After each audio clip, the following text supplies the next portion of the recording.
Well, Principal, thank you very much for agreeing to do this interview with us today. We really appreciate your time. To my left, I've got Ollie Coombs, who's our Vice President for Education, and Louise Graham, who's our Vice President for Student Support. And each of us are going to ask you a few questions. So, Ollie, do you want to start? Yeah. So, obviously, this year there's been a series of strikes. And I think you may have seen the sort of statements that we've released, and on the whole have been quite supportive of staff. But we do have potentially a marking boycott coming up. So we just wanted to ask you kind of what has the senior management done to sort of hopefully support our staff at a national level? Yeah, first of all, it's a very serious situation, clearly, and we have a responsibility and duty to our students to make sure that, especially those graduating, that we can finish the assessments on time.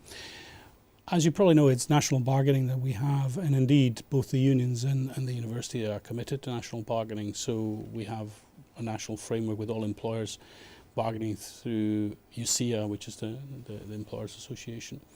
What I have done and others have done is to encourage UCIA very much to try and push forward, certainly on next year's pay round, because as you probably know, the employers have said very clearly that last year's round is finished. But I think on both sides there's a willingness to see whether on the back of a good offer for next round there might be a decision to step back from the boycott. So that's what we're very much pushing now.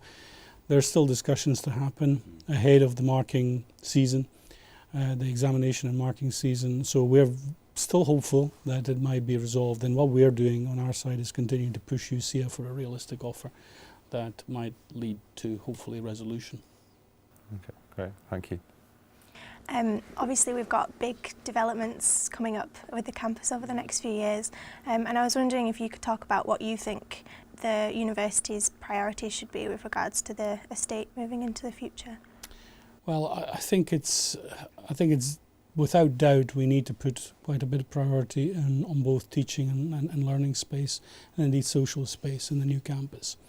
We've grown as a university, as you'll have noticed over the last few years, which has been great. We've actually got a very bustling and thriving community, very international community of students, but I think there's no doubt that the campus is very busy at the moment.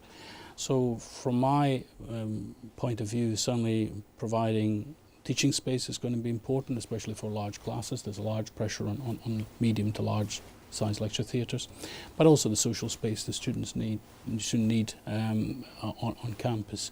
I think it's a fantastic opportunity because we have a chance to reimagine not just that bit of the campus, that's the Western Infirmary, but the whole campus. So we have a real opportunity to start from scratch and say, where do we want to have a teaching social hub, for instance? So to me, that is a big priority. Clearly, there are other priorities as well. There are a number of research themes that we have to push. We're ahead of the game in so many areas across the university. We need to make sure that we provide our researchers with the facilities that will encourage them to stay in Glasgow. But clearly, from the student perspective, teaching and social hubs are going to be really important. Mm-hmm. And obviously we're already seeing the pressure on campus in terms of space, and the developments that are going to take place are going to happen over a number of years. Yes. What kind of strategy is in place in the shorter term to make sure that we manage? Well, you're absolutely right, and I mean we don't have access to the new site until 2015. The main strategies we followed in the very short term is actually to convert some spaces that were underutilised, like committee rooms and large spaces like the Bute Hall and the Hunter Halls to teaching, but it's not an ideal solution. The other thing which we've been trying to think about is whether there are any administrative functions that we can move off campus. To some extent we've been very lucky here. We've had everything on campus, and that's the way we want to keep it. We want to be a campus university, but in the short term there would be nothing wrong with moving a number of administrative services off campus if they're not student facing or service facing, and then free up that space for if we're hiring more staff, which we will be if we want to continue to expand student numbers. We will need to hire more staff, so we need space for that. So we want to keep our academic schools and institutes here on campus, but perhaps see whether we can rent some space off campus. Thank you. Yeah, so recently the SRC have been campaigning against the immigration bill. We're wondering what your thoughts were on the bill. Well, I mean, I share your views about the immigration bill. It's certainly been, I think, the whole. I think it's not just the bill; it's the whole development. I don't know if you saw. There was an article in The Economist, I think, over the last week, which I think put it very nicely. You know, how to ruin the world brand. Now, it's what I'm talking about English universities, but frankly, of course, immigration affects all of UK universities. It's not the precise some of the elements in the immigration bill. It's more the signal it sends as well. You know, certainly having travelled to a number of parts of the world, India, for example, the whole sub-Asian continent. I think you begin to see how people have perceived what the UK has been doing in the immigration space so negatively. So it's more the signal it sends than anything else. Some of the measures, of course, within the bill are I think, detrimental as well. But I think it just says close for business or, you know, close for education, don't come here. And it's exactly the opposite message that a number of other countries are sending, including the US and Canada and Australia. And I don't think we should be there, frankly, as a country. Do you think it will affect our student numbers? At the moment, where we have seen an impact has been, as I said, particularly from countries like India and in one or two other countries. Glasgow has managed to grow despite what's been happening in that immigration space. I'm confident that we can continue to do that, partly because we offer some very good courses. I think we offer a very good student experience here in Glasgow, but clearly we can't predict with absolute accuracy. So far, our applications are actually up from international students, which is great, but I think at the end of the day we need to see how many choose actually to come here, but I'm quite positive. Okay, thanks very much. So one of the biggest developments in higher education, of course, is e-learning, and we were just kind of wondering, and there's a lot of work that we need to do in terms of it as well, but where is the future of the university's e-learning strategy? Where do you see the university in terms of e-learning? I think it's a very exciting time. I think if anybody had a crystal ball, they'd probably make quite a lot of money out of this in the long run in terms of technology development. I don't think we know exactly where e-learning is going, but the university has committed to spend 2.4 million over the next 2-3 years on e-learning. We've started off with MOOCs. I think, like a lot of people, I don't think MOOCs are quite what they're blown up to be as the ultimate sort of in learning. But I think they're a really interesting shop window for a university. And I think we decided to get involved with MOOCs partly because we think we can learn from that in terms of the actual credit-bearing e-learning facilities that we may want to develop. So as part of the e-learning strategy, we'll be hopefully developing both fully online and blended learning courses over the next few years. I think students who are already here on campus doing face-to-face courses will benefit because the whole approach we're going to take is that some of these modules can then be accessed also by students who are currently on campus as well. So I think it's of mutual benefit, but it will allow us to attract students who otherwise wouldn't come to the university. And so that's the approach we're taking. In the short run, you'll see some MOOCs appearing with the University of Glasgow brand.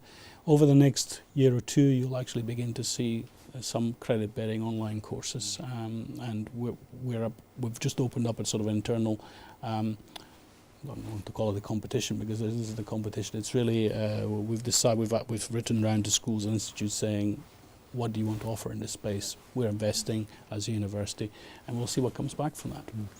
Yeah.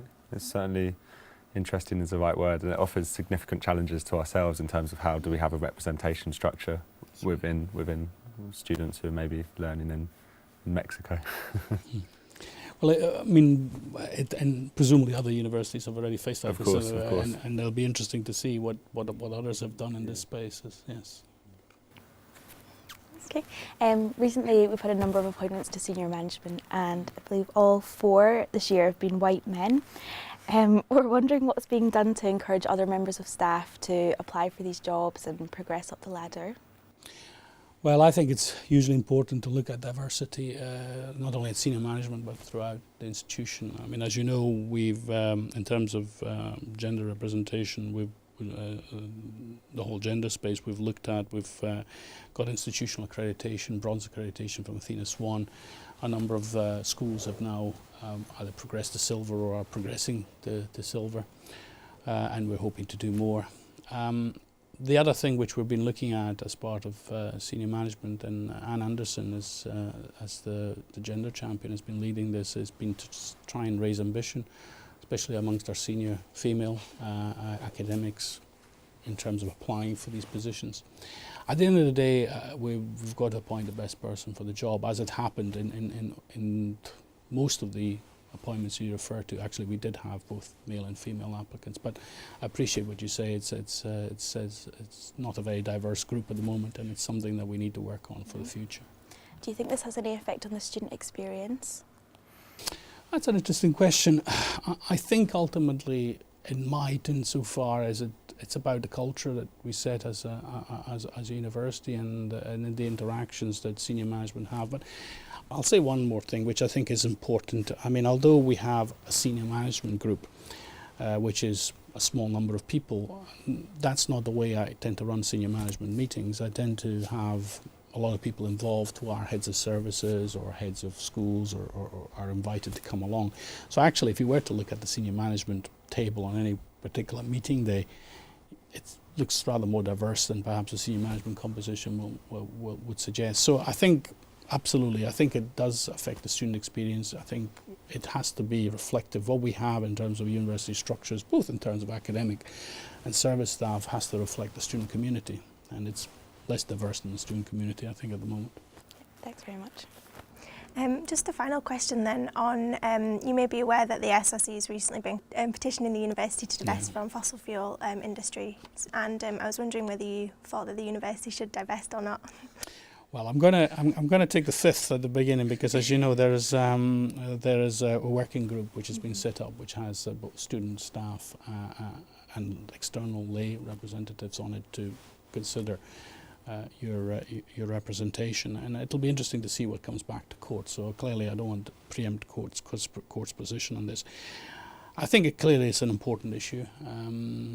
I think it's going to be a more complicated one than some of the other sectoral concerns, partly because I think two things I would say for a start. One, we still use fossil fuels, and it's going to be difficult to completely get rid of fossil fuels, even in a more diversified energy economy. So that's one issue.